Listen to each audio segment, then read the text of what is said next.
Attention Seahawks Nation! Our offense has a brand new look, and a surprising move could completely redefine the future of our franchise. But is this really the right call at this moment? Stick with me till the end, hit that like button, subscribe to the channel, and don't miss a single detail. Today's content is absolutely can't miss.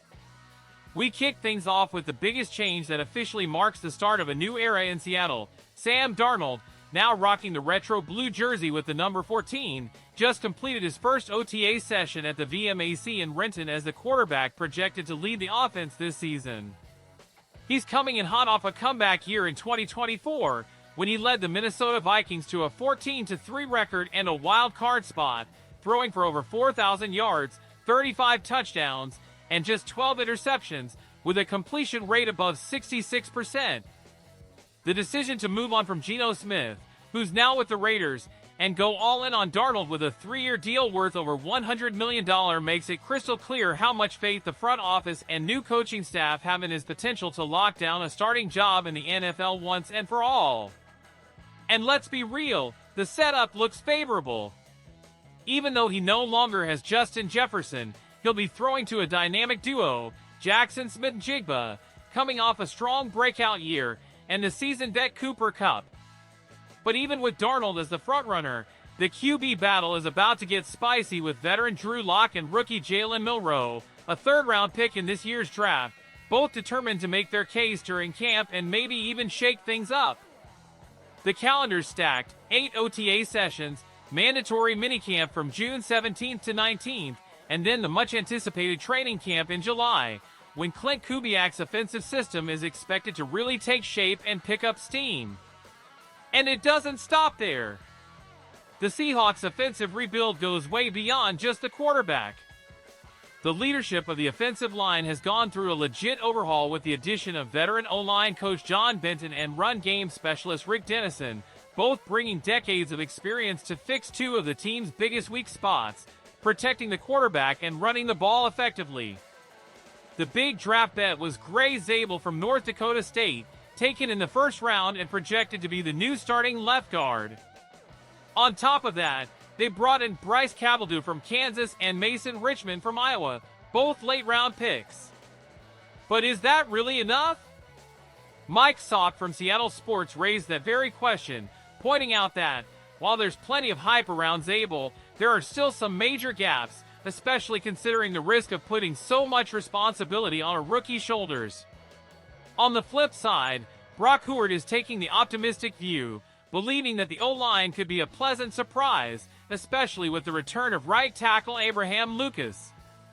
He's back from knee surgery and, according to Huard, in the best shape of his career, right in time for a contract year, looking to match, or even exceed, the impact he made as a rookie. Plus, the battle for spots on the interior of the line is about to get intense. On the right side, Anthony Bradford, Christian Haynes, Sateo Alaume, and Bryce Cabeldue are all set to go head-to-head for a starting job, and more than that, for a spot on the roster. At center, it's a showdown between Olu Oluwatimi and Jalen Sundle. That kind of competition could be just the spark this group needs to raise their game, something we haven't seen around here in a long time. And hey, if you've stuck around this far, I know you're a true 12s. So show your Seahawks pride and smash that like button.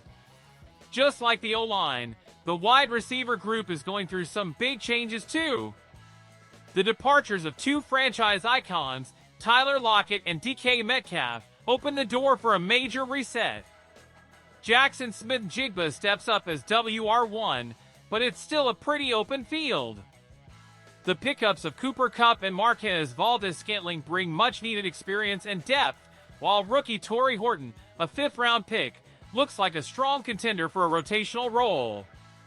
On top of that, Ricky White 3 comes in with an impressive resume on special teams, which always plays a key part in final roster decisions. And don't forget about veterans like Steven Sims, who could be our primary return man, along with returning guys Jake Bobo, Cody White, and Darik Young, all fighting for their spot. On paper, it looks like a solid group, but here's the concern. we're still missing that explosive playmaker in the slot, someone who can change the game with just one play. JSN is expected to expand his role and take on more deep routes now that Metcalf and Lockett are gone. MBS remains a vertical threat, but his route tree is still pretty limited. Kupp is still as smart as they come, but he doesn't have that same burst he once did. And that's where a name comes in that could be the missing piece to transform the Seahawks offense, Rashid Shaheed from the New Orleans Saints. Rumors say New Orleans might be open to listening to offers for the wideout and return specialist, and Seattle has plenty of reasons to be interested. Shaheed, just 26 years old, has already put up impressive numbers with nearly 100 receptions, over 16 yards per catch, 10 receiving touchdowns, 1 rushing score, and he was a first-team All-Pro returner in 2023. His versatility, being able to line up in the slot, outside, or even in gadget plays out of the backfield, would be exactly what our offense needs, not to mention the immediate boost he'd bring to our special teams. Of course, there's some risk. Shaheed missed 11 games last season due to a meniscus injury. But the expectation is that he'll fully regain his speed over the course of this year. The big question is, can he get back to being that explosive player? If he can, his arrival could instantly elevate our offensive unit. Plus, there's a financial angle here. The Saints are in a tough spot with their salary cap and may not be able to keep Shaheed after 2025 when he hits unrestricted free agency. So they've got a real incentive to move him now and get something in return. We know Clint Kubiak is familiar with the player and understands exactly what he can bring to this offensive system. So if this opportunity is legit, GM John Schneider should absolutely be picking up the phone and calling New Orleans. Now I want to hear from you 12s. What do you think about these moves and possibilities? Is Sam Darnold the right quarterback to lead the Seahawks back to relevance? Will the offensive line finally be reliable? And should we go all in on Rashid Shaheed despite his recent injury history? Drop your thoughts down in the comments and let's get the debate going. And of course, don't forget to subscribe to the channel, turn on those notifications, and smash that like button to stay locked in with all the latest updates, exclusive analysis, and the best news about our beloved Seattle Seahawks.